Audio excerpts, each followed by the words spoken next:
What's happening? Oh my. Good to be here. Good to see you. Yep, my face is a little different.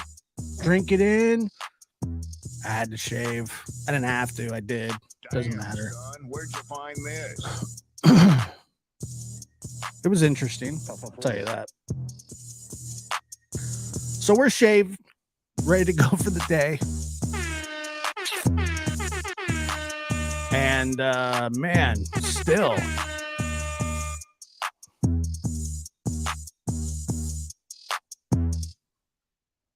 Let me just bring this up here.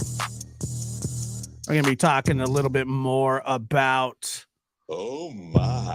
this unfortunate situation that's unfolding in front of our very eyes. I mean, it's honestly, I said this yesterday, and I'm going to say it again. What a nightmare.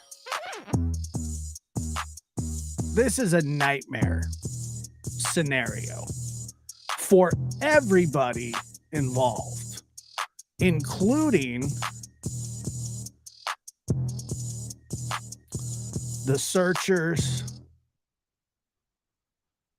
everybody, the people that are inside. This is just such a horrible thing that people are experiencing, the families. It's just crazy. So it looks like we're about 10 hours away from the estimated oxygen supply running out. Now, once again, that is nothing more than an estimation. We don't know if that is the case. They haven't told anybody that they've even located the damn thing. It's just a nightmare. So as you can see here, they're hearing banging, but they don't know what the banging is. They say it was in intervals of 30 minutes, which would suggest that it's a planned sort of SOS type situation, but we don't know that. We don't know what it is. They just know kind of where it's coming from. Now, as sure as I am that I would never do this in my life, never, ever. And most people wouldn't. I mean, it's few and far between. First of all, most people don't have the money to do it. Second of all, most people don't have the desire to do it. Now, there are people that can't afford to do it that would want to do it. And people are still going to want to do that. But as with everything that ever happens, any catastrophe that ever happens, what ends up happening is a bunch of stuff starts to come out that, hey, this wasn't safe, or these safety features weren't taken serious. And that's not just for this submersible. This is for everything. This is for all of it. It doesn't matter what the catastrophe is. I mean, if you look at, like, when 9/11 happened, they were like, oh my God, they're just letting people skip through the airport. You just let people skip through the airport, and then, that it's just one of those things. Hindsight is 2020. The man that is responsible for this submersible has even talked about taking shortcuts. That's kind of his thing. He believes that he basically said, the rules that you break are what you're going to be remembered for. Now, exploratory missions are nothing new. They're all dangerous. They're all scary, but they're not all touristy funded. So here's one of my major problems with this. The way that they're funding these quote unquote experiments is they're taking rich, curious people down to the bottom of the ocean with very little safety, with very little testing. You know, if this is the same submersible that keeps going down and has kept going down, every time it goes down, carbon fiber, or I believe that it's wrapped carbon fiber wrap, it's going to take something out of it. And we very well could just be looking at an implosion type situation. Let me see here. So I found this little interesting video right here. Let me slow it down because it goes kind of fast. Really show you the depths of what we're looking at here.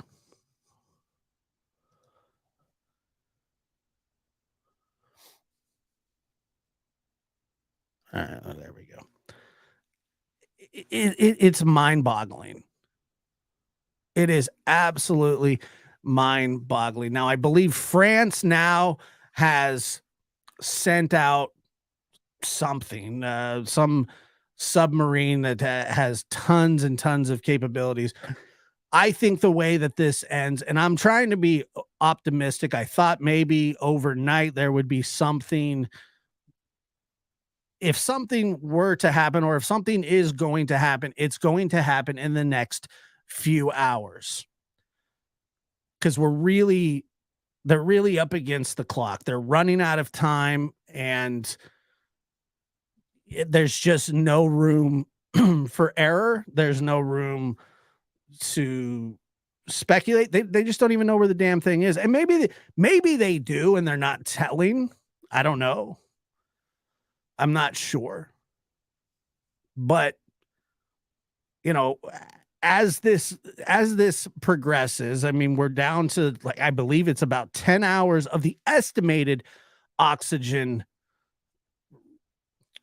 whatever you want to, the I don't know what they would call it. It's just the backup oxygen, or how much oxygen they had in there. I don't know. But that's just an estimation. They don't actually know if that is a tested and true thing. They just don't. You know, who knows what condition this thing is in? If it imploded, you'll never find it. You'll never find this. You will never find, and if that's what happened. Now, I don't know if that's what happened, but what you're looking at is the absolute daunting task of many, many nations coming together looking for a submersible that they're not sure where it is, or it's even if it's intact, or if it's floating somewhere. You would think that if it was floating somewhere, that they would be able to somehow, some way locate it, but under the ocean, there's just really no way. You know, and there you are. There we are. Over 3,600 meters down.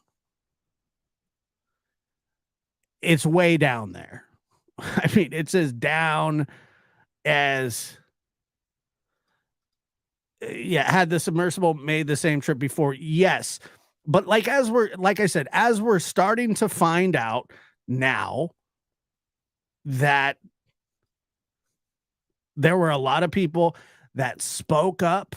There were a lot of people engineers that said, hey, you're doing a disservice to this industry by not having a third party certify what you're doing. Every other type of company that does things like this does actually have a third party certification.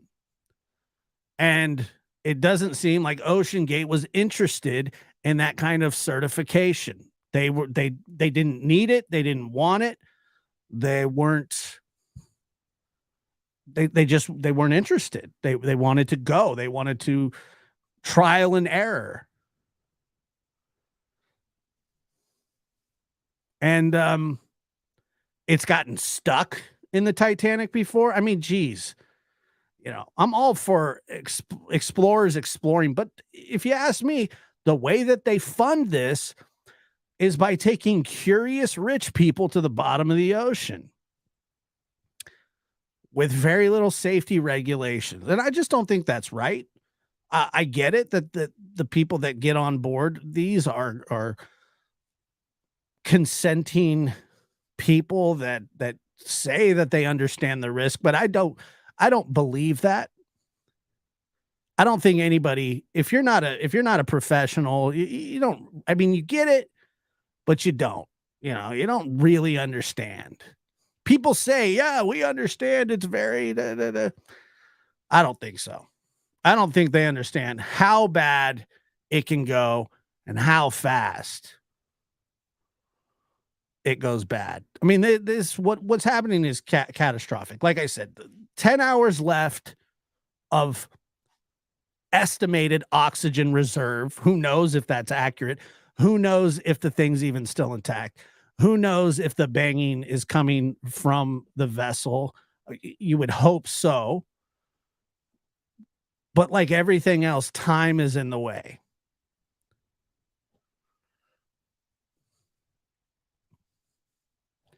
Time is in the way. They did have to sign waivers, but I'm not sure what was in it. Basically, what they're telling you is, hey, this can go bad fast. And if it does, uh, you can't sue us. If you have a traumatic experience and say that this submersible is found and brought up, who knows what kind of condition the people are in, if they're even alive, and hopefully that they are. Like I said, time is of the essence, and that just goes for anything. But you know, say they're all alive and it's found, they're basically like, you can't sue us. You just can't. And they can't because they signed a stupid waiver saying that they understood that what could happen is catastrophic. Bad taste to try and make it a tourist attraction. You have to sign a waiver at hospitals.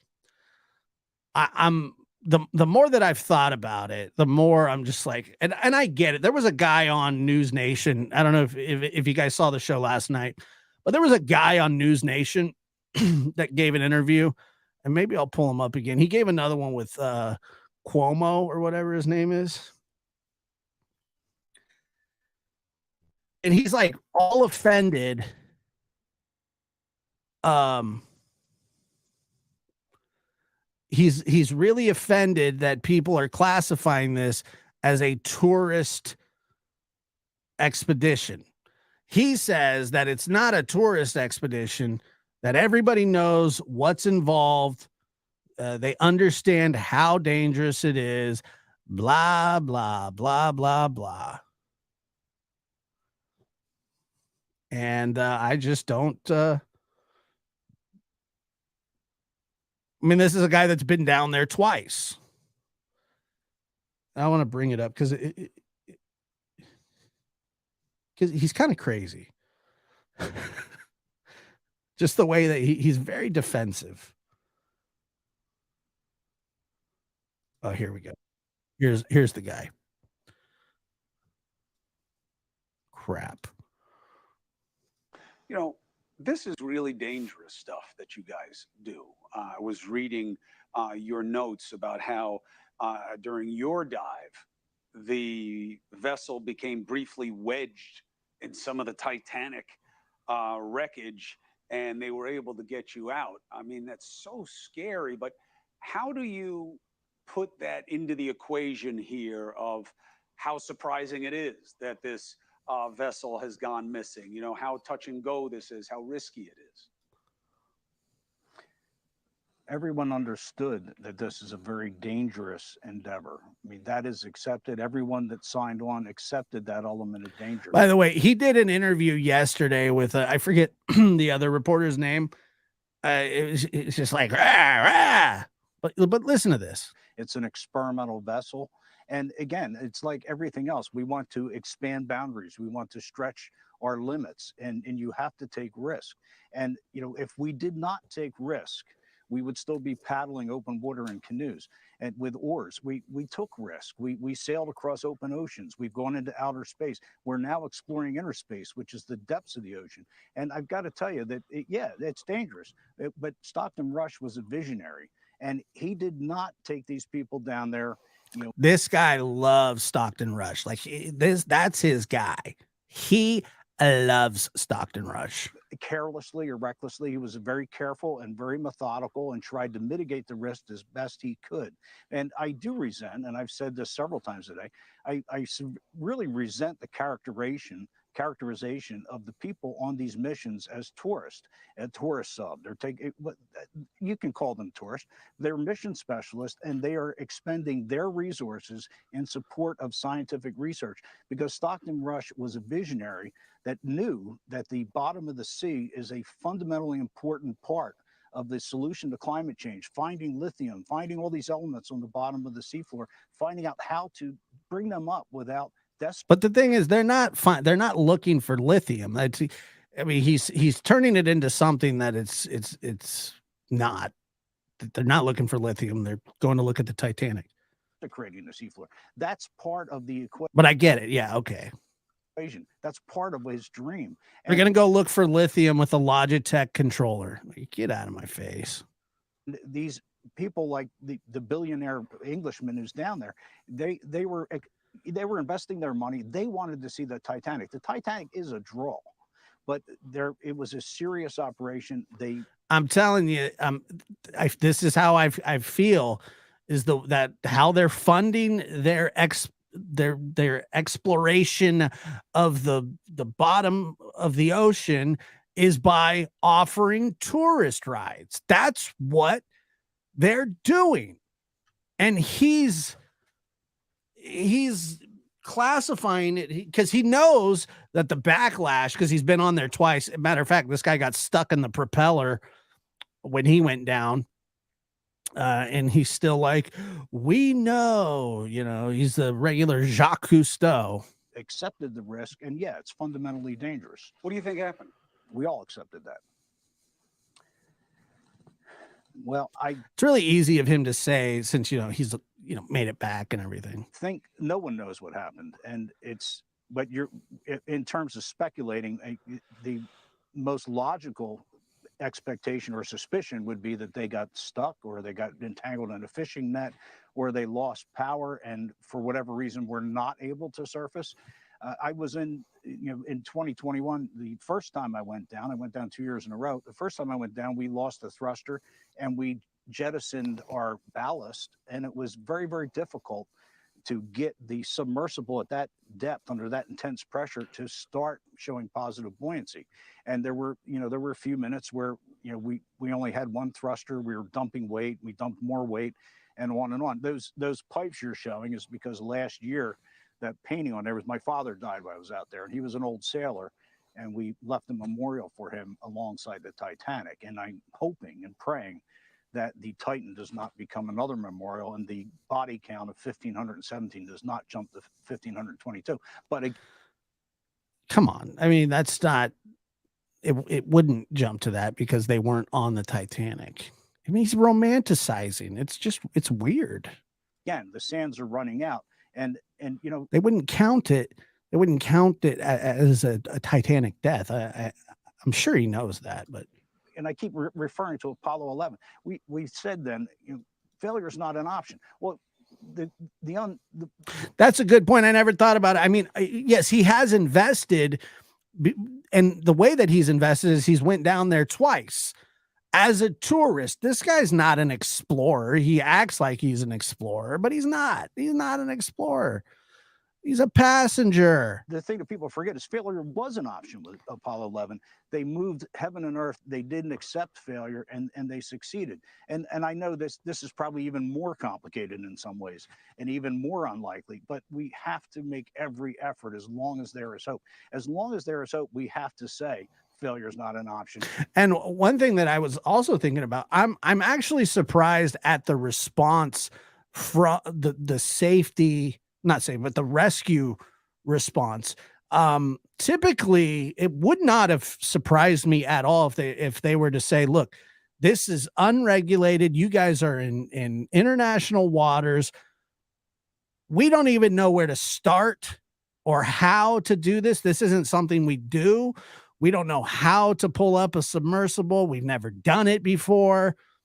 What are we going to do here? I'm actually surprised at the amount of effort that's being put in, and I'm grateful for it, but I would not have been surprised if they basically said, look, man, we can't. What are we going to do? How are we going to do this? You're doing stuff in international waters. You're doing stuff in international waters and with no third-party certification, so on and so on. What's it called? A trip.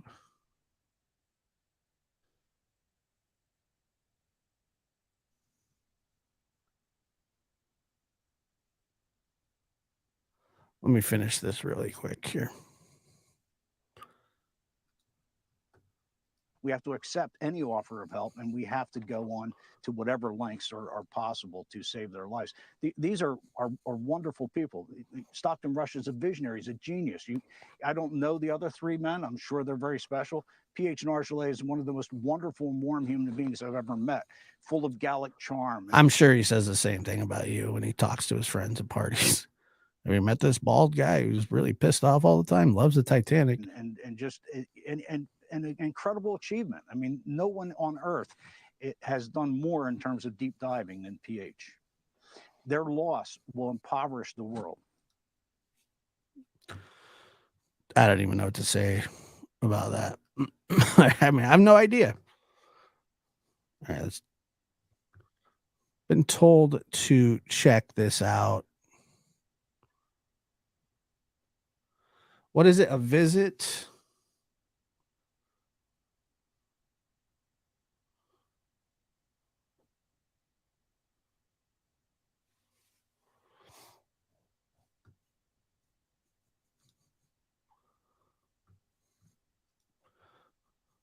Talk about an offer that's hard to refuse. Our David Pogue was I don't think it invited is. recently to join the highly select and very small group of people who've actually made it to the bottom of the Atlantic to view firsthand the eerie remains of the Titanic. It promised to be quite a journey, quite a story besides. And by the way, I was telling Linda yesterday, I said, I understand these people's thirst for life and their thirst for adventure. And I even appreciate it because I just wouldn't do it. And there are people that would and do this. And it's just. Maybe you've heard the story of the Titanic. Iceberg, right ahead! I think there was a movie about it. Come on, get in! For the most part, the only people who've ever seen the Titanic since that night have been scientists. Until now. It's a very unusual business. It's its own category. It's a new type of travel. Stockton Rush is the CEO of OceanGate, a company that offers dives to the Titanic in a one-of-a-kind carbon fiber submersible for $250,000 per person. Who are the typical clientele for these missions? We have clients that are Titanic enthusiasts, which we refer to as Titaniacs. We've had people who have mortgaged their home to come and do the trip. And we have people who don't think twice about a trip. He just said that they've had people that mortgage their home to fund the trip, and he's cool with that. Of this cost.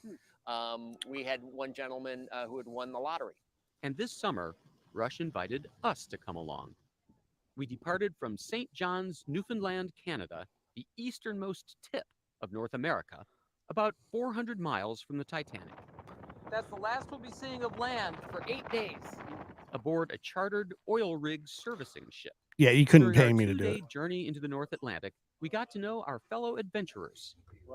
They included everyone from Indian industry mogul Shrenik Baldota. Yeah, they call me a wild monk. The wild monk? Yeah, because And I Linda look like gifted a monk, but membership. I'm I don't very see calm, who but, won that, I but have thank you these very extreme, much. Interests. To bank executive Renata Rojas. I'm trying to fulfill a dream. I've been wanting to go to Titanic and see it with my own eyes since before they found it. She's been saving up to see the Titanic for 30 years. Dreams don't have a price. Wow. Some people want a Ferrari. Some people buy a house. I wanted to go to Titanic. But the star of the show is the Titan, Stockton Rush's custom-built submersible. 5-inch thick carbon fiber capped on each end by a dome of titanium. If all went well, I myself would be spending about 12 hours sealed inside on a dive to the Titanic. Not gonna lie, I was a little nervous. A little? An experimental submersible vessel that has not been approved or certified by any regulatory body and could result in physical injury, disability, emotional trauma, or death. Where do I sign? Oh, take your shoes off. That's customary. Okay. Wow. Inside, the sub has about as much room as a minivan. So this is not your grandfather's submersible. We only have one button. That's it. It should be like an elevator. You know, it shouldn't take a lot of skill. The Titan is the only 5-person sub in the world that can reach Titanic depths, 2.4 miles below the sea. It's also the only one with a toilet, sort of. And yet, I couldn't help noticing how many pieces of this sub seemed improvised. We can use these off-the-shelf components. I got these from Camper World. We run the whole thing with this game controller. Come on! It seems like this submersible has some elements of MacGyver-y jerry-rigness. I mean, you're putting construction pipes as ballast. I don't know if I'd use that description of it, but there's certain things that you want to be buttoned down. So the pressure vessel is not MacGyver at all, because that's where we work with Boeing and NASA and the University of Washington. Everything else can fail. Your thrusters can go, your lights can go, you're still going to be safe. But when expedition manager Kyle Bingham studied the forecast for our Titanic dive, he concluded that the waves would be too big to launch the sub. We're looking at 6 feet, and then it bumps up a little bit. Our Titanic adventure would have to wait. But Stockton Rush offered our CBS crew a consolation dive to the continental shelf 80 miles away. Apparently there's a lot of sheer cliffs underwater to see, shark breeding ground. They say it's really cool. The crew closes the hatch from the outside with 17 bolts. There's no other way out. Here's how the launch is. Does this give anybody else like a tinge of anxiety? Platform. Motorboats drag it down. Like, does this give anybody else just a tinge of anxiety? Holy crap. I mean, I'm all about getting in. I'm all about getting the story, but you know, this is above and beyond. Down the big orange ramp into the sea. We're in the water. We're floating. Woo! They are going to come and prepare the platform for the next phase, which is the. Like he looks so comfortable. The platform submerges to around 30 feet, where the water is much calmer than on the surface. You're in the water. So I think the consensus is most people would not do this. So he's got to find the people that would do this, that are willing to mortgage their friggin' house to go see the Titanic. And I just find that insane. Divers detach the sub from the platform, and away you go, in theory. Hull integrity, holding. And what happened next? You won't be disappointed, as we'll show you a little later on Sunday morning.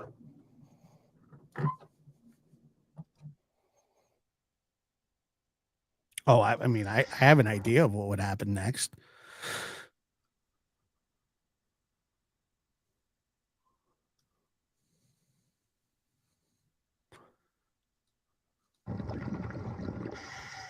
Our dive in the Ocean Gate submersible had made it down only 37 feet when this happened. So apparently those floats there came off the platform, and that wasn't supposed to happen. So we're So we're scrubbing? Yeah, I think that's the consensus up here. Copy that. Unreal. I was crushed. My diving adventures were over. Every expedition has its challenges, all of them. I have not been in one A few. expedition where things have to be adjusted, adapted, changed, or canceled at the end of the day. You're at the mercy of the weather. Renata Rojas speaks from painful experience. Over the years, she's been booked on 3 Titanic expeditions. All 3 were canceled. You just cry a lot and just keep the dream alive because it's something that I have to do. Oh Our my expedition God. had to wait out 2 more. How, what? So I wonder if she got her money back. I love her passion. I really, really do. days of rough But it's seas. kind of scary. Fortunately, there's a lot to do in the North Atlantic. I'm the king of the surface vessel! Oh my God. There's sea life, ship tours, atmospheric effects, and that, my friends, is called a fog bow. You can also hang out with scientists. Oh yeah. Fun. Researchers like deep sea biologist Steve Ross and ocean archaeologist Rob Mather join every expedition. In effect, the passengers are funding their science. It's exactly How right. scientific is this expedition? I don't do show science. So our job is to do real and important and valid work. While you're down there, will you look for this giant heart-shaped diamond on a chain? I think that's not there. On our 6th day at sea, the weather cleared. The dive was a go. Is it? Is my volume low? 3742 meters, reports on bottom. But that was the Is that any last better? of the good news. And I said, do you know where we are? 100 meters to the bow, then 470 to the bow. If you are lost, so are we. There's no GPS underwater. So wait a minute. So you're telling me that this lady went on 3 different booked tours, none of them went off, and then she didn't get a refund? Crazy. I can turn up the audio on the.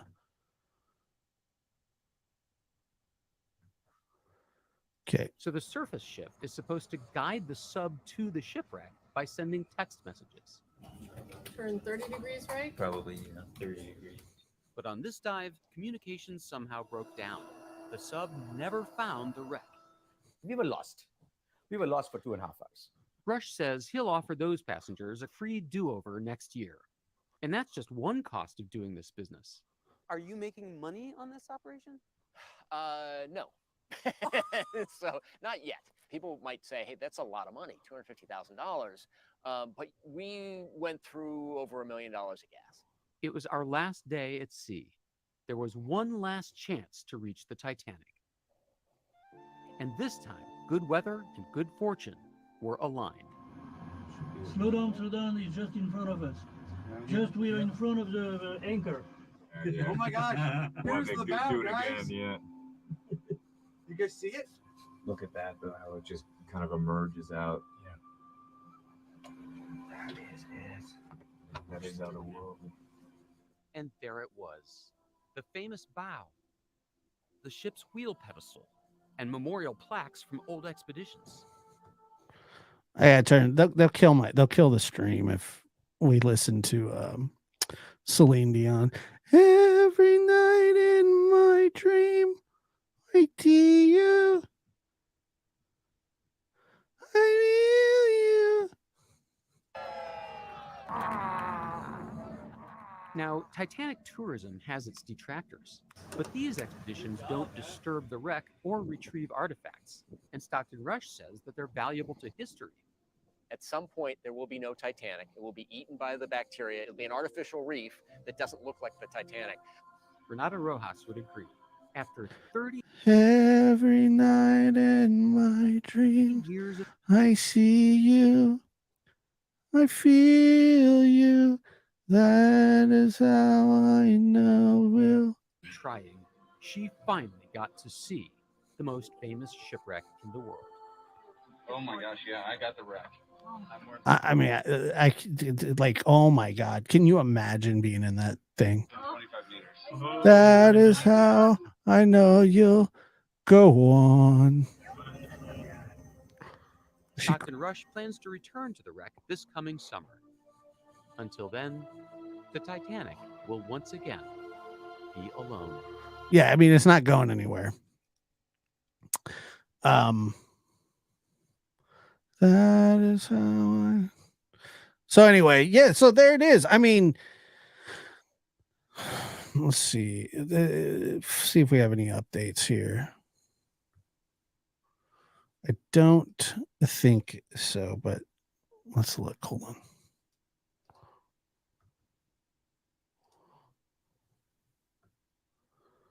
Hard to say.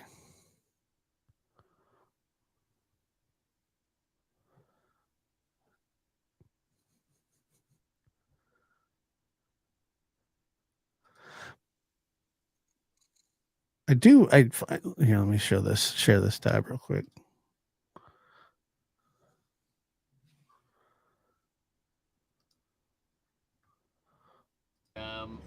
I think it was General MacArthur said, "You'd like to be remembered as an innovator." I think it was General MacArthur said, "You're remembered for the rules you break." And I've broken some rules to make this. I think I've broken them with logic and good engineering behind me. The carbon fiber and titanium. There's a rule you don't do that. Well, I did. It's picking the rules that you break that are. That's what I'm saying. And so carbon fiber. So the carbon fiber is something that is starting to be used in like for football pads and bicycles. Now you have carbon fiber bicycles, and as strong as it is, and it is extremely strong, putting it under that amount of pressure is just not a good thing. And repeatedly putting it under pressure, if there was any faults, if there were any little defects, any sort of warp that you couldn't see with the naked eye, you get down to a certain level and that thing's just gonna implode. It's just gonna implode. The ones that will add value to others and add value to society. I'd like to be remembered as an innovator. I think it was General MacArthur said, "You're remembered for the rules you break." And I've broken some rules to make this. I think I've broken them with logic and good engineering behind me. The carbon fiber and titanium. There's a rule you don't do that. Well, I did. It's picking the rules that you break that are the ones that will add value to others and add value. Okay, I mean, I wholeheartedly disagree, but I'm also not an explorer, and I don't want to be. Let's see what this is. Oh, this will be interesting. Is this from today? Yeah, I think it is.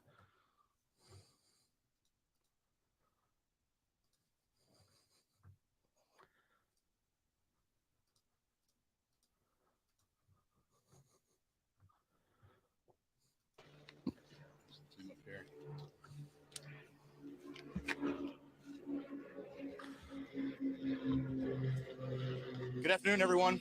I'm Captain Jamie Frederick with the 1st Coast Guard District, and I'll provide an update on our ongoing search efforts for the Titan submarine. Behind me, or beside me, I should say, you'll see several subject matter experts from the Unified Command who introduce themselves momentarily. These individuals represent only a small fraction of the many dedicated professionals working around the clock on this complex response effort. We understand this is an extremely difficult time for the families of the missing crew members aboard the Titan, and our thoughts go out to them and the crew. The Unified Command team is working tirelessly to bring all available assets and expertise to bear as quickly as possible in response to this complex operation. And we remain... Ah, crap. Hold on. Unreal.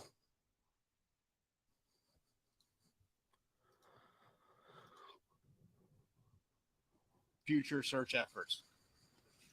Additionally, we have been in close contact with the British and French consulates general to ensure that they are fully appraised of our efforts, and we are ensuring that their concerns are being addressed. We're incredibly grateful for the full spectrum of international assistance that has been provided, including an expert submariner from the Royal Navy, who's here with us serving aboard as a critical member of our team. Additionally, a team of highly trained French ROV operators departed St. John's last night are en route to aid the search. Moreover, our Canadian partners have been providing critical leadership and significant response capabilities since the beginning of our efforts. Again, this is an incredibly complex search operation requiring both surface and subsurface elements, and our unified approach is critical.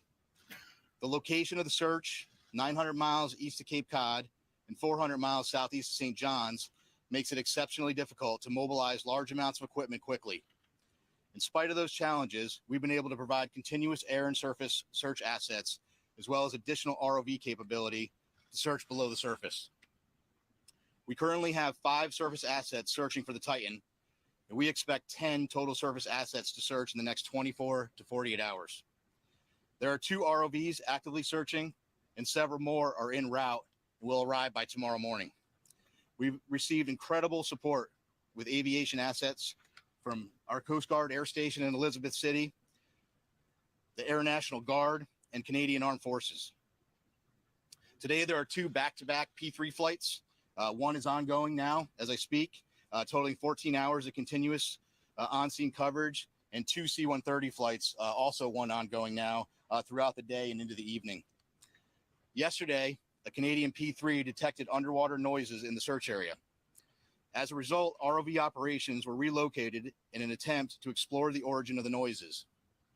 Although the ROV searches have yielded negative results, they continue. Additionally, the data from the P3 aircraft has been shared with our U.S. Navy experts for further analysis, which will be considered in future search plans. The surface search is now approximately 2 times the size of Connecticut, and the subsurface search is up to 2.5 miles deep, exponentially expanding the size of the search area. We also have to factor in the ever-changing weather conditions, currents, and sea states that expand the search area every hour. There's an enormous complexity associated with this case due to the location being so far offshore, and the coordination between multiple agencies and nations. We greatly appreciate the outpouring of support and offers to provide additional equipment. The Unified Command continues to prioritize assets and resources in order to provide the best capability in the most timely manner. This includes weighing multiple factors to identify the most effective resources available to the response operation, with careful consideration to timeliness of equipment arriving on scene, usefulness, and ability to deliver assets to the search area. Over the past 48 hours, we have, through incredible unity of effort, mobilized and implemented a tremendous amount of expertise and response capability. In addition to the ships and aircraft previously mentioned, we've dispatched 2 subject matter experts from U.S. Navy NAVSEA SUPSALV, who will serve as search coordinators on scene for underwater search operations. So I've been stressing unity of effort a lot in this statement, and that's because it is absolutely critical to this complex operation. Again, our thoughts and prayers are with the crew of the Titan and their loved ones. We will continue to work as hard and as quickly as possible in an effort to locate them. I will take a few questions, but before I do that, I do want I'm going to have each of the members of the team here just introduce themselves, and then I'll go ahead and take some questions. Well, and I was reading earlier that this guy, the Stockton Rush or whatever his name is, the CEO, the guy that I believe he's the pilot of it with his controller, that he was saying that this thing was not necessarily unsinkable, but close. He kind of makes it seem like it was invulnerable to this kind of situation. Good afternoon. I'm Paul Hankins. I'm the director for salvage operations with the U.S. Navy's Supervisor of Salvage. Hello, I'm Carl Hartsfield from the Woods Hole Oceanographic Institute. Good afternoon. I'm Lieutenant Commander Rich Cantharia. I'm an exchange officer currently serving on the staff of Commander Submarines Atlantic at Norfolk, Virginia. Good afternoon, Lieutenant Commander Christy Butler, working closely with Captain Frederick from RCC Boston, Search and Rescue Mission Coordinator. Thank you. Captain, what can you tell us about the noises that were heard? Can you give us any more detail? And just to follow up, what you've gathered so far, based on those noises, should that give the families and the others who care for these people, should that give them some reason to hope? So a couple things. One, I think when you're in the middle of a search and rescue case, you always have hope. That's why we're doing what we do. With respect to the noises specifically, we don't know what they are. To be frank with you, I want to play this for you really quick because I think that this is very interesting. Rush says his submersible is one of the safest forms of transportation in the world. You believe the Cyclops 2 is pretty much invulnerable. By the time we're done testing it, I believe it's pretty much invulnerable. And that's pretty much what they said about the Titanic. That's right. I mean, that's just eerie. And I will go on all the first dives, put my money where my mouth is. Chip Reed, CBS News. What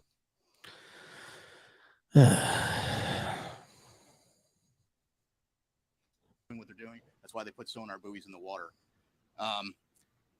The good news is, what I can tell you is we're searching in the area where the noises were detected, and we'll continue to do so. And we hope that when we're able to get additional ROVs, which will be there in the morning, the intent will be to continue to search in those areas where the noises were detected, and if they're continuing to be detected, and then put additional ROVs down in the last known position where the search was originally taking place. Captain, is it true that these noises were coming at regular 30-minute intervals as reported? I hadn't heard 30-minute intervals. So here's what I can tell you. I am not a trained ear for underwater aquatics. That's why we have a team of experts that are analyzing that data. That data was sent immediately to the Navy last night, and it was analyzed overnight. They're still looking at it, but I can tell you that it's inconclusive.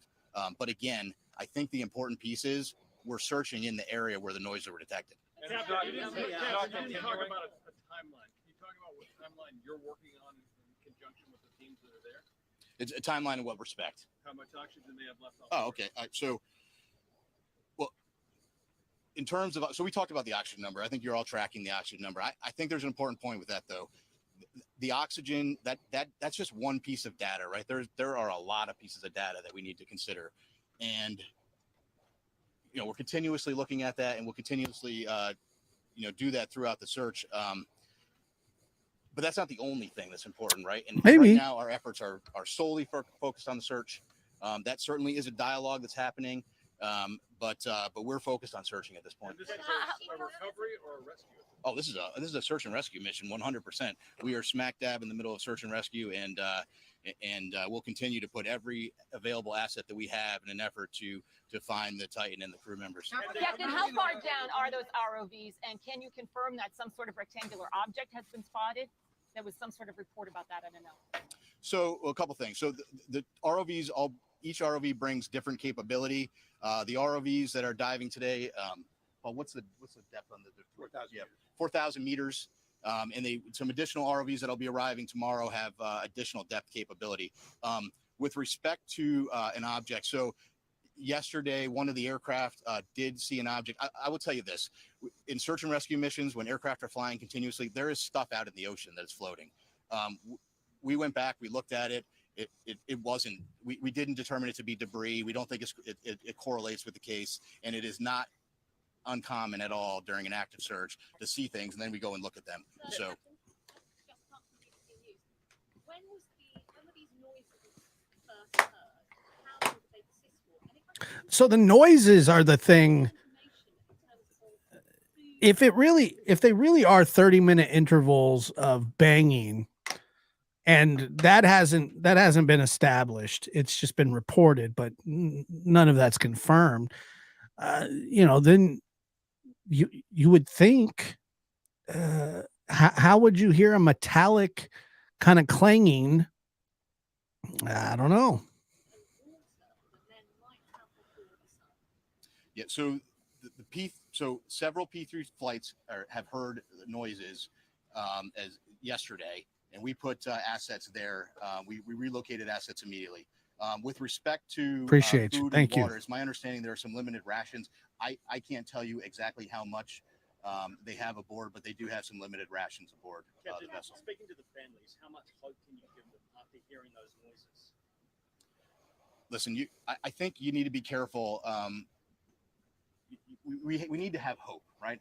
But I can't tell you what the noises are. But what I can tell you is, and I think this is the most important point, we're searching where the noises are, and that's all we can do at this point. Is that your best clue right now about the status of the submersible or those noises? And are the noises continuing now? If they stop, are they continuing? So I just wanted to. So it was my understanding that the P3 had heard some noises today as well. But so I do want to take just an opportunity to invite Carl to the podium just to talk a little bit about. He has a little bit more expertise in underwater. It literally looks like a tin can, like something that you'd use a can opener on to get beans out of or something. Water acoustics, maybe just to speak to that in general, because again, there are noises below the surface of the ocean, so I'll just turn it to Carl. Yes, Carl Hartsfield. So again, Carl Hartsfield from the Woods Hole Oceanographic Institution. So the ocean is a very complex place. Thanks. Obviously, human sounds, nature sounds, and it's very difficult to discern what the source of those noises are at times. But I can tell you that this team has multiple sensors. I do not that are in believe the area. They're sending data back expeditiously to the best in the world people to analyze that data, and then they're feeding. Here's what like I said, if something's going to happen, if there is going to be some miraculous sort of turnaround here where something shows signs of life and that they could be in the middle of a rescue operation right now, I doubt it. I highly doubt it. And I think what'll end up happening is probably after the time expires for the oxygen and other livable situations is gone, I think what'll end up happening is they'll probably end up finding something. The results of that analyst back to the unified team, and they're making decisions. So Woods Hole is here in an advisory role, but by our expertise, what I see is a very tight operational loop that's making decisions based on data, and nothing is ruled out.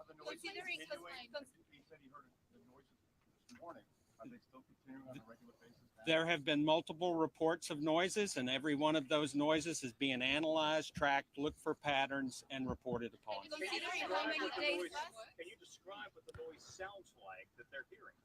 Well, you know, the noises, again, very complex in the ocean.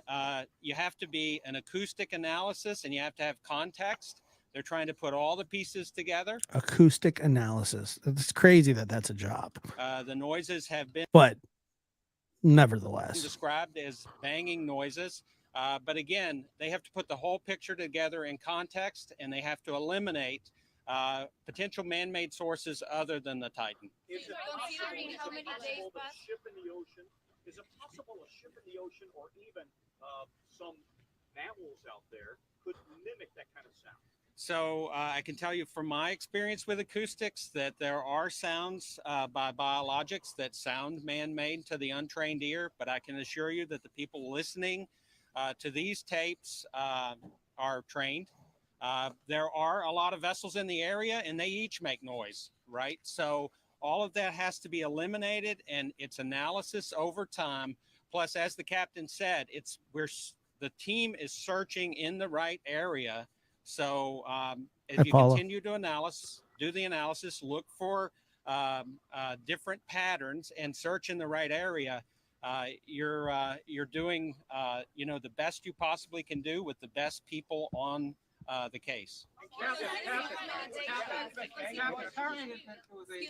A deep ocean salvage system flyways that was sent there to the location. Can you tell if it's on site yet, and how it operates, and how long it would take to rescue it with that stage? Which system is he speaking about? You know the system. What's the system that you're talking about? It's called the Flyway Deep Ocean Salvage System. That's just the hydraulic. Yeah. That's crane. Yeah. So that's what I thought. So that's a piece of equipment. It's a crane piece of equipment. There are a lot of pieces of equipment flowing in through St. John's right now. One thing I did want to mention, I think it's important. Some of the ROV capability that's arriving soon is really great, incredible capability. One thing I want to point out is that French team that's coming in to serve aboard with their equipment aboard a French ship.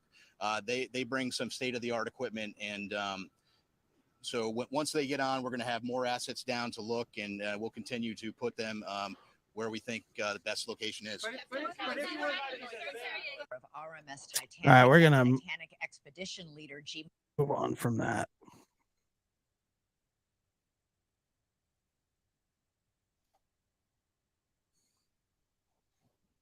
Michael Harris. He's been on several dives to the wreckage in a Russian submarine and knows how risky this trip was for the five, including his close friend, Paul-Henri Narjolet. Michael, you've said that more people have been to outer space than have gone this deep into the ocean. If anything goes wrong this deep, you're on your own. Yeah, there's absolutely no recovery system that's set up for this depth of the ocean, which is, why we take so many precautions. We cross our T's, we dot our I's, and, we run so many different what if scenarios so that we have answers in case something does come up, that we can actually correct the situation while we're dealing with it, so that we're actually proactive and, handling it and not being reactive. You've been down to the Titanic wreck many times in a Russian sub. You refused to go down in this Titan sub. Why? Because it sucks. Well, the Russian sub, the French, the American Alvin, these are all different types of subs, but basically designed the same way. We have a 6-foot sphere that's made out of solid titanium nickel steel. It's been tested, it's been certified, and this is an experimental submersible, and I think it's wonderful, pushing the limits and the boundaries, and trying to move technology forward. But there are still just certain things I believe you need to do. I'm sorry, but this thing is a piece of crap. Before you put yourself and other people's lives, in possible risk and peril. Yeah, Stockton Rush, the CEO of OceanGate, who was one of the 5 people on this submarine, was said in an interview recently, "I broke a lot of rules to get this sub launched and going." That's not the kind of thing you want to hear when you're going 2.5 miles deep into the ocean. No, I mean, and like I said, I have nothing but respect for the man, for coming out and coming up with a new design. But you don't test this in 12,850 feet of water, 2.5 miles down, 6,000 pounds per square inch of outside. Let's not forget, you can say all this testing is crazy and it shouldn't have been done this way and it shouldn't be done this way. But don't forget that it is funded by tourism, by rich people who want to be explorers. And basically all they do is sit there while a guy, and I get it. I get the idea of wanting to be able to see the Titanic with your own eyes. Trust me, if there was a way that I could do it where I didn't have to get into a can of beans and with a little porthole that was only tested for 1,300 meters down, and that's true, 1,300 meters. It was in a lawsuit in 2018 saying that this thing was a death trap waiting to happen. It was just waiting for this to happen. Pressure working on you, and and I know they said, well, it's been down there 3 times before, and my thing is always, a broken clock is right twice a day as well. According to OceanGate, if these 5 are alive, they have about 11 hours of oxygen left. But you say it's not just the oxygen levels that are critical here, it's the carbon dioxide levels that can build up after all this time. Yeah, I mean, on board the subs, when we're diving, you have to have CO2 scrubbers that get changed out every 8 to 10 hours. And we carry, 4 of them, 5 of them, different ones, to be able to switch these out as we're doing our salvage ops and work on the bottom of the North Atlantic. And so for, from what I've heard and, same thing that you've heard is this was only supposed to be an 8-hour mission, and they were to go down and then come straight back. So I don't know if they would have the CO2 scrubbers on board, and, those you need worse than you need the oxygen, or I would say they're actually, tandem. But, there's so many different variables working upon this that can go wrong. That, your oxygen, CO2 scrubbers, you've got the pressure outside, you've got hypothermia on the bottom. No. It's 29-degree outside water temp, and because salt water takes longer to freeze That's a great than question. fresh water. And so inside the submersible, we're usually somewhere between, 32 to 34 degrees. They weren't planning on 4 days of that. And you also need water. And, I understand they had a very small provision package from what I heard in the media. And, you need water to survive as well. So, I mean, there's so many other things besides the oxygen that I think people are hyper focusing on that. And look, we're all praying, I got PH on board. I've known the man 30 years. We've worked together, and I want them all to come home safe. I really do, but conventional wisdom is that, after this much time and all the different variables that you're dealing with, it's just not looking good. All right, Michael Harris, thanks so much for joining us and lending us your expertise tonight. Really. Roxy has a great question. Could they be stuck in the Titanic? Absolutely 100% yes. It absolutely could, because it's happened before, and the thing's only been down there 3 times. One of the times it got stuck in the friggin' propeller. Okay, sorry. Tiger got out of the cage.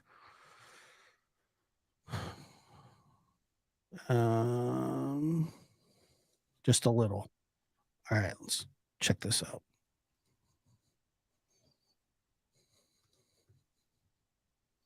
Welcome now, Jonathan Gilliam. He is a former Navy SEAL and FBI special agent. So, Jonathan, we know this is a dangerous and a difficult search, but can you put that into a context we can easily understand? What is the magnitude of the challenges the crews are facing right now? Well, the way you have to look at this is the way that they look at it, right? So when they get a mission such as this, they are going to go into work mode, not panic mode. They're not going into the what if we don't find them, what's going to happen.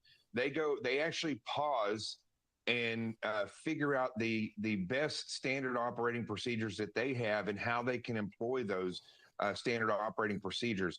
When it comes to the searches, all these different units that they're speaking of, the Canadian Coast Guard, the United States Coast Guard, the Navy, they all have very specific ways in how they search. Typically, it's a grid pattern. Now, with all the technology, they can be very precise as to where they have searched and where they need to search and how they can shift quickly. So right now, they're in search and rescue. So what they're doing is they're searching on the surface. They're trying to employ any types of technology that they can to search subsurface, not just at the bottom, but also below the water. And so they're going to try to combine all these different search techniques to close off areas and then focus on other areas so that they can continue to Take a look at that, dude. Oh my God. Why is it? First of all, can I ask this? Why does it have to be so small? Why couldn't you make a bigger one? What's the problem with, you could probably get away with doubling the size of the thing. Broaden this search area, which we've heard is 2 times the size of Connecticut. So even then, though, the issue that you have is that there are currents involved. So once something has been searched, you still have to have the ability to maneuver quickly, which they did when they heard this banging sound. Maneuver your forces quickly to another quadrant so that you can start searching in that area. So what you is this, and I'm asking for a friend. This comment here says, I don't think it's stuck in the Titanic. They lost all comms at 1 hour and 45 minutes. And maybe a blue whale swallowed them. I mean, is that possible? I mean, I guess it's possible. But is that a theory that's going on? I mean, I just can't see a blue whale going up and just eating the thing. You have right now with the search and Maybe, I don't know. rescue is very precise and not overly fast, because you also don't want to miss things as you try to systematically search an area. But unfortunately, in the ocean, if you've ever flown above the ocean and you look down upon it and you see how vast it is, there are many things in the ocean that can trick you into thinking you've seen something. I know. I agree with that. There are creatures under the ocean we don't even know about. That can trick you into thinking you've heard something. And this is where it becomes very sketchy, because you have to make decisions on what you're going to prioritize. If you hear something, do you move all your forces or some forces in that area? And so this is very precise thinking as they move through these quadrants. Absolutely. Resources limited. And you said it, 2 times the size of Connecticut, they're searching at the surface, 2 miles deep. Are you concerned or are you surprised, I guess, that they haven't found anything as of yet? No, because it's such a large area. And they went. What kind of a question was that? Down, I think it was an hour and 45 minutes or 45 minutes after they launched. That is, to me, speaks of a catastrophic failure. Possibly, if they. That's what I think too, and I hope I'm wrong. I know people are saying, keep the faith, keep the this. And I'm with all that. I promise you, I understand. I agree with you, but realistically, if you think of but that's the problem too. You think it's catastrophic, and then Ginger T here says, but they heard noises, but they don't know what those noises are. This is a nightmare of epic proportions. This is a nightmare. This is the nightmare scenario. And I'm telling you this, I wouldn't be half as annoyed or pissed off about this situation if it wasn't funded by rich tourists. I mean, I get it. They're rich people. And there are people that say, and I've heard this is a really common thing that people are saying. People with more money than common sense. It's not about the common sense. It's about the thirst for adventure, the lust for life. Some people find it different. And what's happening here is the guy that is the CEO of this is somehow funding his jollies through other people that have extreme passion for it as well. If it was just where they sank and they're sitting on the bottom, I would speculate that there would be some attempts by this crew to make noise, and noise travels through water. Sound travels tremendously fast and tremendously far, much faster and further than it does in the air. So I would think that there would be some type of techniques being used to try to and notify people. We hear of none of those things. And as far as searching for it on the surface, the ocean is so vast that the good part about that is if they were on the surface and all power and everything went out, they do have the ability to stay alive for much longer on the surface than underwater. Oh man. And another great point here, Sophie. I remember that vividly. I actually watched a really good documentary on that, where they would, when they were saving those children and with all the limited oxygen that they had, they were actually sedating them as they were bringing them back. That way they didn't waste the oxygen. These Navy master divers were basically floating a lifeless body back to safety. I mean, they literally had to sedate them. water. Well, that is good news. And we are hoping for some good news here. Jonathan Gilliam, thank you for your service and for joining. Yeah, Jonathan, thank you. Is there a new one?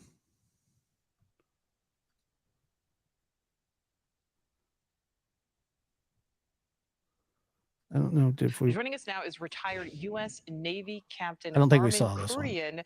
Captain, thank you so much for your time. First of all, so much focus on this search. What type of equipment is out there in the water right now? How is it operating, and has that changed at all, from even yesterday, because time is seemingly running out? Well, thanks for having me. So there's a lot of equipment that is out there. First of all, you have sonar. The P3 that is flying overhead dropped sonar buoys into the water. And that was really crazy too, watching those sonar buoys be dropped down into. That's a crazy job. Which can either passively listen for sounds under the water, sound emanating hopefully from the submersible, or they can also drop sonar buoys that actually emit very loud pings and sound that can hopefully reflect off of the submersible and then be received by that sonar buoy or other sonar buoys, because under the water radar obviously doesn't work.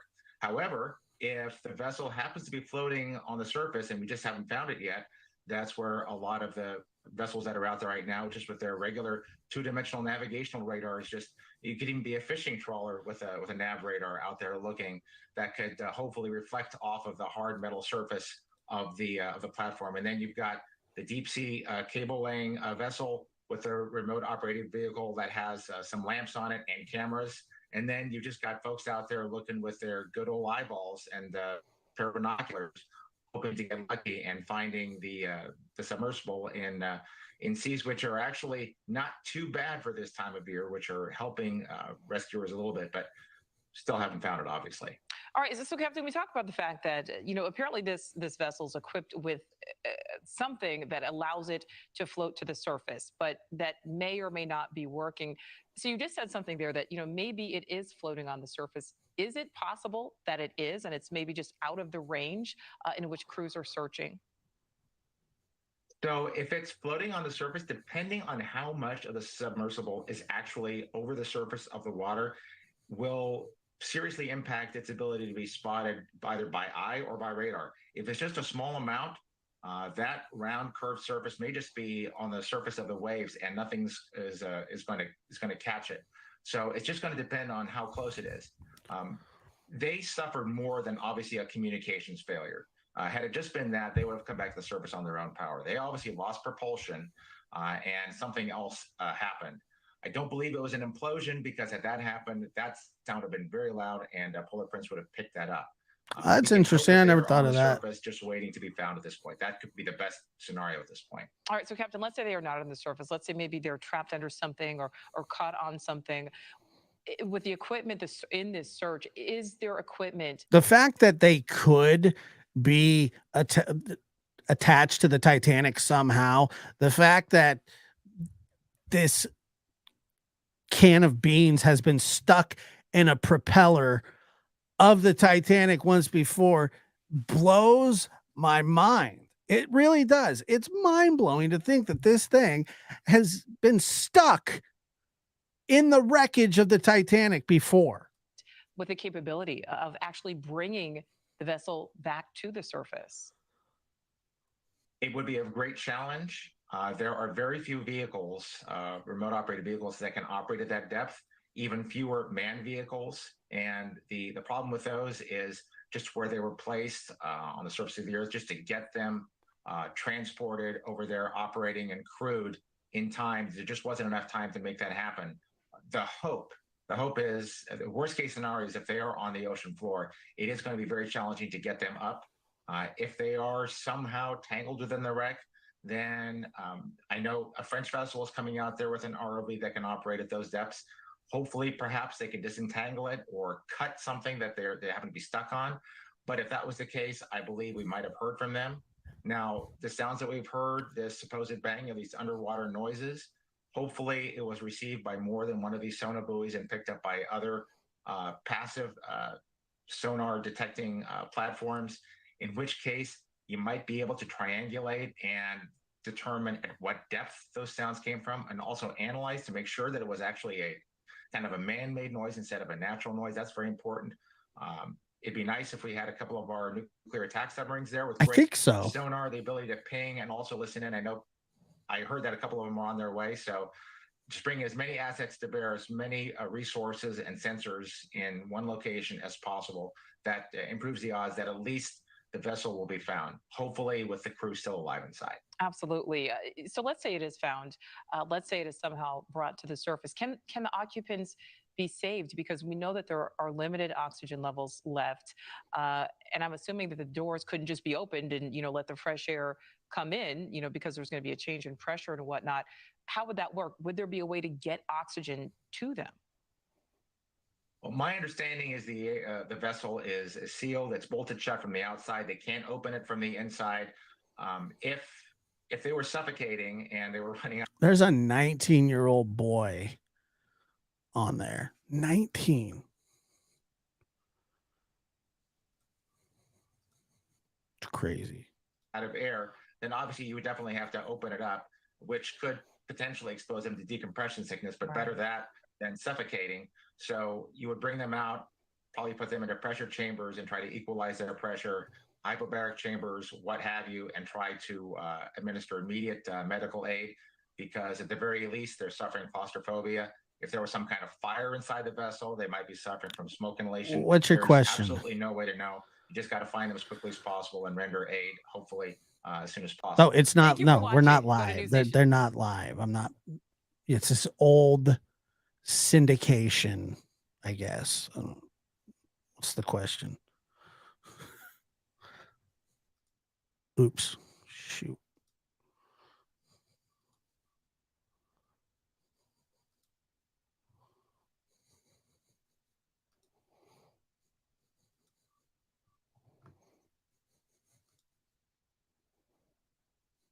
Famous shipwreck is still missing. Here is the list of people in the submarine. British billionaire Hamish Harding was on board as a mission specialist. He wrote that due to bad weather, the expedition was likely to be the first and only manned mission to the Titanic in 2023. Last year, Harding traveled to space with Jeff Bezos' company, Blue Origin. Stockton Rush is on board as the founder of Ocean Gate, who provide the luxury submarine tours. He became the youngest jet transport-rated pilot in the world at the age of 19. With him is Paul Henry Nargeolet, a former commander who served in the French Navy for 25 years. Mr. Nargeolet has led several expeditions to the Titanic site. Finally, one of Pakistan's richest men, Shahzada Dawood, and his 19-year-old son Sulaiman are also on board. Desperate search in the Atlantic is underway as their oxygen will soon run out. Even if they find our sub with the ping, with the sonar, there's absolutely nothing they can do about it. There's no way to bring it back to the surface. There's no way to let them escape. That the hatch, by the way, is sealed with 17 bolts from the outside. So there's no way to escape when you're inside to get out without a crew on the outside letting you out. What did I get? I'm not sure what I got. What did I get for laughing at you? I just didn't understand the question or the reason you were asking the question. I just didn't understand it. That's all. But I'm not sure. What did I get? Did I stub my toe? People that are trapped on this thing? Yes, unconfirmed reports that there are 3 people on there out of the 5. That one of them used to be one of my sub pilots, and it's just a sad day for our industry. I'm so sorry to hear that. The oxygen situation, is there any way to remedy that? No, we carry O2 bottles with us in the submersible, and you also have CO2 scrubbers, and the O2 will last longer than your CO2 scrubbers, and if those CO2 scrubbers go, and depending on what actually happened at depth, just not feeling good about it. What could I agree. possibly have happened? Worst situation is, something happened to the hull, and our fear is that, it imploded at around 3,200 meters. And is there anything that the U.S. Navy can do right now? No. I mean, I don't see anything that can happen at this point. I mean, I'm trying to be, somewhat cautious and, don't want to basically be the naysayer of what's going on. But when you're talking 6,000 pounds per square inch, it is a dangerous environment. More people have been to outer space than to this depth of the ocean. And when you're diving in these situations, you have to cross your T's, dot your I's. You have to do everything absolutely perfect and by the book. And throwing a bunch of tourists in a new sub that was just created over the last several years, it's not looking good, Jesse. Couldn't help noticing how many pieces of this sub seemed improvised. We can use these off-the-shelf components. I got these from Camper World. We run the whole thing with this game controller. Come on! There's only a few possibilities. So this thing has 7 different ways to return to the surface, different ways of releasing ballast or inflating air balloons or using the propellers. So there's backups of backups of backups. So if it is not at the surface, then only one of two things could have happened. Either it snagged on something, like a big fishing net or even part of the Titanic, or there was a leak, in which case it would implode instantly. And this is something that we talked about, but did not have to go through some type of inspection by some type of organization. So the way that this does is it's really the industry regulates itself. The industry kind of tells itself, meaning everybody that's kind of involved in this, they say, you should get they're the only, OceanGate is the only group, the only company in this kind of field that hasn't been certified through a third party, meaning you have somebody else look at it that has no dog in the fight. And I'm sure that it costs money to do, and they probably didn't want to pay the money or be told that, hey, this thing is a piece of crap, because it obviously was a piece of crap. And, people say, well, no, I don't think, no, I think it was a piece of crap. And it's over. So if you want to look optimistically at it, they lost power, but they have 3 more days of air, and they're bobbing on the surface somewhere, and we just can't find them because they don't have power. Yeah, I found it interesting that the Coast Guard there basically said this is a 2-pronged search. 1, potentially 2.5 miles beneath the sea, or 2, maybe somewhere at the top. And this area is so remote, it's possible. But one problem with what the Coast Guard said was there's only 3 operating subs in the world that can go to that depth. Okay, so let me see here.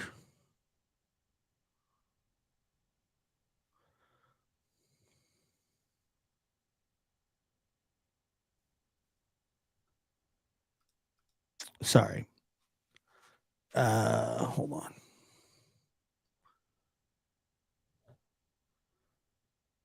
Where's there's a press release? I haven't seen a press release.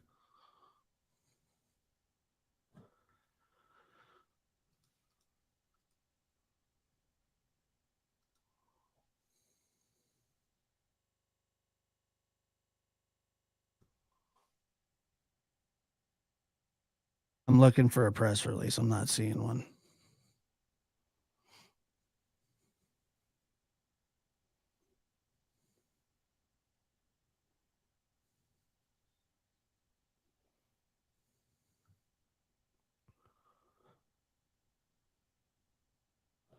Let me look on Twitter. Hold on. Coast Guard, like on the it's what?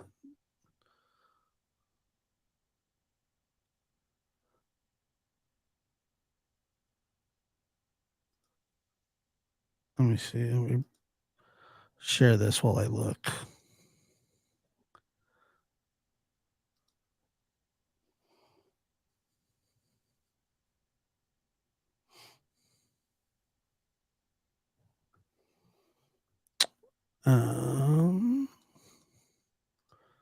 Roxy, I appreciate that. Thank you very much. Appreciate the person you are, Josh. Thank you, Roxy. I appreciate you saying that, and I thank you for your donation.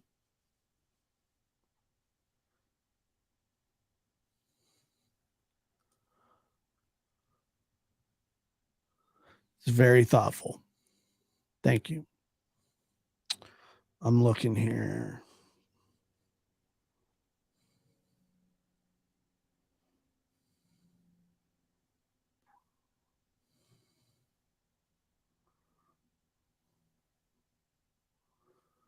Yes, Coast Guard.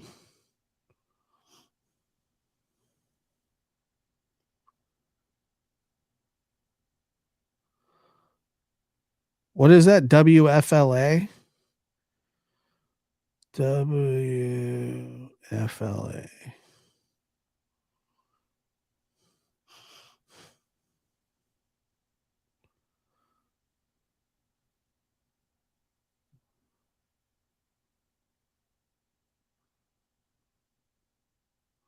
Oh, yeah, yeah. Okay, so here it is. So some a-hole, and I saw this earlier too, and this is from JB Bueno. I can't, I don't know. JB from, remember, hashtag JB WFLAB. It says search update. The United States Coast Guard Northeast says recordings of the underwater sound have been shared with the Navy for analysis to help guide future search efforts.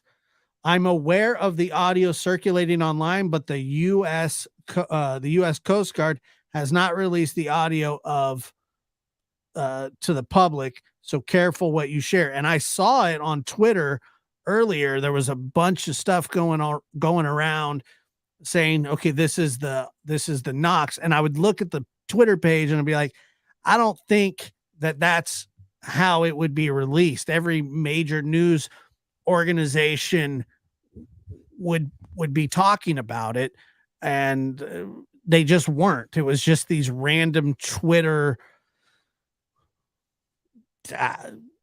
pages. I don't know.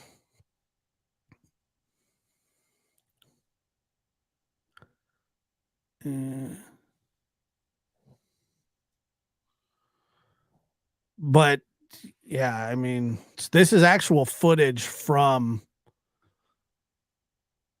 Ocean Gate.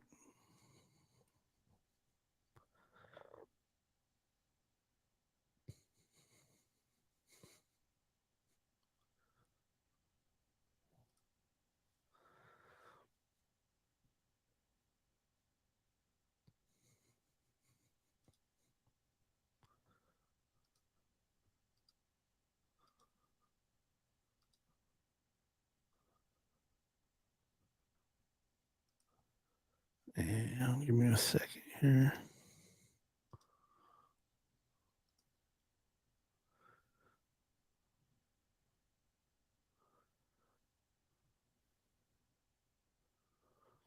Like, listen to this. This is just somebody on. This is the state of humanity. I don't like to wish death upon anyone. Let me show. Should I show them? I guess it's public. Yeah, I'm going to show the tweet because it's so stupid.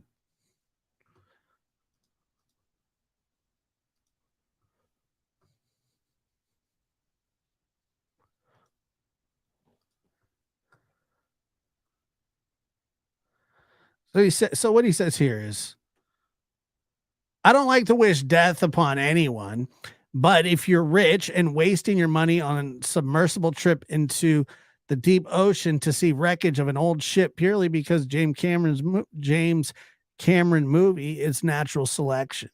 This is where we are.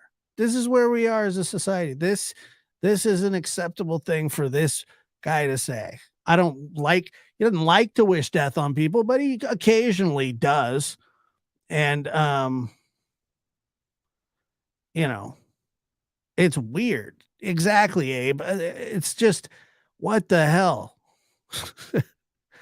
I don't like to wish death upon people, but when I do, it's because of a James Cameron movie. It's like, what the hell is your problem?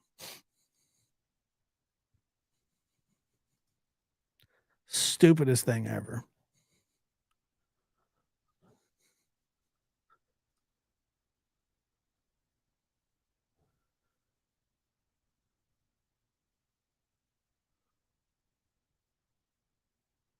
Look at that thing. I'm not kidding you. And maybe this is normal, but you see this thing right here? I have this exact piece on the side of my house that runs off into the lawn for when it rains. Like it's off the gutter. So it's an attachment that I put on my gutter to be able to send water out to. I'm not kidding. That's the exact thing. I'm not playing any sound at the moment. We put a privacy screen in, turn up the music. We are inside the submersible Titan, which is a carbon fiber and titanium sub that can go to the depths of the Titanic. Hi, my name is Stockton Rush. I'm the CEO. All I'm saying is you think that something that's going to the bottom of the ocean might have something. You shouldn't be able to find any of this technology in my house. Founder of OceanGate. Let's take a look at Titan. So we're coming into the sub. This is the only toilet available on a deep diving submersible. Best seat in the house. You can look out the viewport. We put a privacy screen in, turn up the music, and it's very popular. We have our control screen here, our sonar screen here, and we can put any image we want in the back.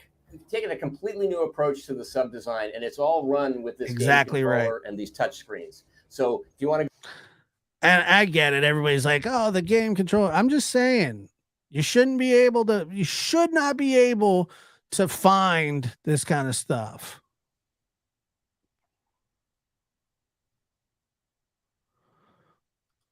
Why can't they just pull it up?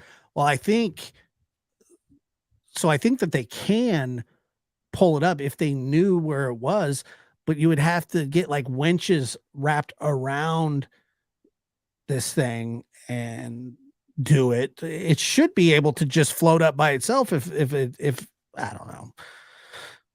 I have no idea. I think that they can. They just have to find it. go forward, you press forward. But then there are people saying they can't do it, and everybody's got a strong opinion. Nobody knows what the hell's going on. Nobody knows what the hell they're capable of doing. Nobody knows anything. We don't know. We don't even know where the friggin' thing is. That's the fact. And maybe I doubt that they would be telling us in real time. We're in the middle of a rescue mission. They could be in the middle of a rescue mission right now. We wouldn't know a thing about it. And they'd be like, "Hey, we rescued it." Or, but I'm telling you,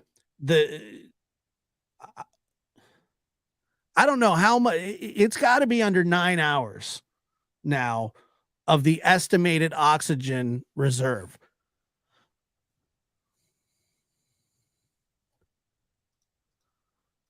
I'm talking about the Titanic. Yeah, you can't pull it up. First of all, it's disrespectful. It's a graveyard. It's a gravesite. It's a resting place for a lot of people. Anyway. Forward. If you want to go back, you go back. Turn left, turn right, go down, go up. And it's Bluetooth, so I can hand it to anybody. And it's meant for a 16-year-old to throw it around, and super durable. He just threw it. Well, we keep a couple of spares on board just in case. This is the second year we've been out to the Titanic. We went out in 5 8-day missions. We did about 10 dives to the wreck. He just threw the controller like it was site of the Titanic, and we did an extra dive on an undiscovered reef. That's what he did. No joke. I saw him throw it. It's crazy. Anybody, and it's meant for a 16-year-old to throw it around, and super. And why is this thing screwed into the wall? Durable. We keep a couple of spares on board just in case. This is the second year we've been out to the Titanic. We went out in 5 8-day missions. We did about 10 dives to the wreck site of the Titanic, and we did an extra dive on an undiscovered reef that we found. Completely privately funded. Not an undiscovered reef. Operation, and we're funded by we call mission specialists who help support the mission. So they take quite a bit of money to come and join us. Years ago, the Russians took tourists out to the Titanic, and it was just sort of a look and see thing. We really are focusing on the science around it. We want to document what the wreck is like now, and also try to predict what it'll be like in the future. I mean, I can tell you what it'll be like in the future, just depending on how far. I mean, it's going to get eaten into nothing. It's continuing to decay, and it seems to be accelerating. It's being eaten by a bacteria, so it's literally being eaten by the ocean. It's not rusting away. So these things that are called rusticles are actually the byproduct of a bacteria that eats the iron. And as it does that, these decks are collapsing. The promenade deck continues to collapse forward. We saw some of the railing is starting to lose its structural strength, which is really a sad thing. That's when it's going to stop looking like the Titanic. The interest in the Titanic is the reason we go there, because people are willing to fund this. Right. So that's what I'm saying. So I'm not saying, like, I think that this guy is just like, hey, this is the interest of the people. We can get, this is how we're going to fund our thing, so we can go look at reefs. Kind of exploration and science, and that gives a completely different research component that almost nowhere else in the deep ocean can you get funding to go back every year for decades and see how coral reefs develop and see how Exactly. metals decay and see how currents change. I mean, that just, you can't justify that. No government will pay for that. Nobody wants to go back to just some old reef, but people do want to go back to the Titanic, and that's why we go, is because people want to go. It's just, I mean, hold on, see if there's any update here. Submersible. So this is the fake, and I want to be very clear about it, that this is extremely fake. But this is what they were claiming on Twitter, and this is not the sounds that the Navy has heard. But this is what they were saying.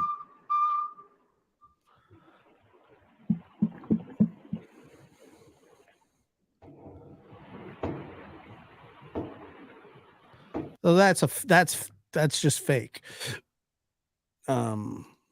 Which is crazy that people do that, but they do it. Let me see.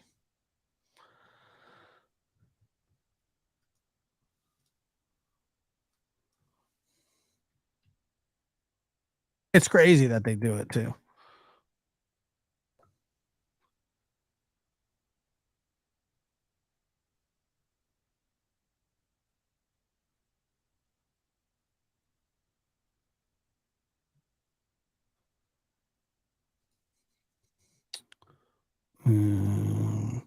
This is a good. Here's a human, and here's a blue whale, the largest animal on Earth. Blue whales usually hunt at depths of around 330 feet within the well-lit zone of the ocean. Deeper down, at 700 feet, the USS Triton became the first submarine to circumnavigate the Earth in 1960. At 831 feet, we reached the deepest free dive in recorded history. Down here, the pressure is 26 times greater than at the surface, which would crush most human lungs. But whales manage it, diving to a max depth of 1,640 feet where they hunt giant squid. At 2,400 feet, we reach the danger zone for modern nuclear attack submarines. Any deeper, and the submarine's hull would implode. 2,722 feet down is where the tip of the world's tallest building, the Burj Khalifa, would reach. A little farther, at 3,280 feet, we're deep enough that sunlight can't reach us. We've now entered the midnight zone. Many animals down here can't see, like these eyeless shrimp at 7,500 feet who thrive near scalding hot underwater volcanoes. At this depth, temperatures are just a few degrees above freezing, but the waters around hydrothermal vents can heat up to 800 degrees Fahrenheit. 9,816 feet is the deepest any mammal has been recorded swimming, the Cuvier beaked whale. But not even the Cuvier beaked whale could explore the RMS Titanic, which rests at a staggering depth of 12,500 feet. The pressure is now 378 times greater than at the surface. Yet you can still find sea life like the fangtooth, hagfish, and Dumbo octopus, the deepest living octopus on Earth. At 20,000 feet is the Hadal Zone, an area designated for the ocean's deepest trenches, like the Mariana Trench. If you tipped Mount Everest Roxy. into the Mariana Trench, its summit would reach down to 29,029 feet. That still doesn't compare to the two deepest crewed missions in history. In 2012, director James Cameron descended to 35,756 feet for the Deep Sea Challenger mission. I think so to answer your question, they say it's 32 degrees, so it's freezing where they are. I believe that they're dressed warmly. I mean, Annabella Roma says it's my understanding they have 17 hours. It's actually less. I think it's about 9 hours. If anybody able to confirm what they're speculating. And I might come back on here a little later I'm really fascinated by this entire thing. And it's really scary, the situation that's unfolding. So yeah, I don't know. I don't know, but I might. Is it about 6 hours now? Who would get aboard something called the Challenger? Who would get aboard something called the what is it? The Titan? I mean, good Lord.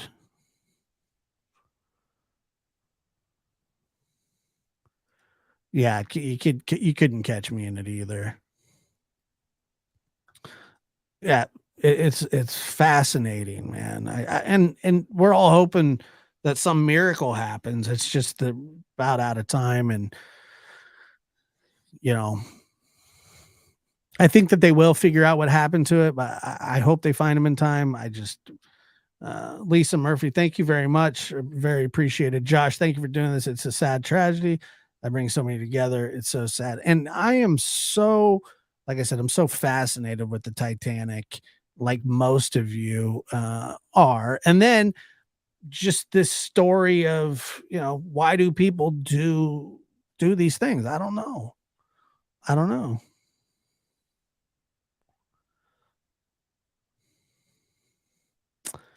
Yeah. Thank you so much again, Lisa. And then let me see.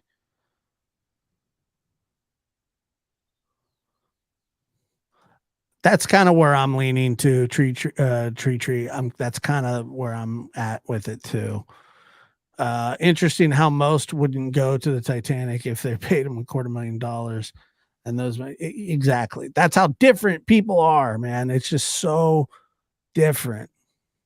I did a piece on the Titanic.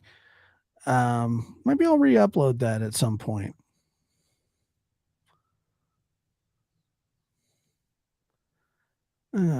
Thank you guys so much for being here. Appreciate it. I'll try and come. I'll try and come back on a little bit later if we're getting close.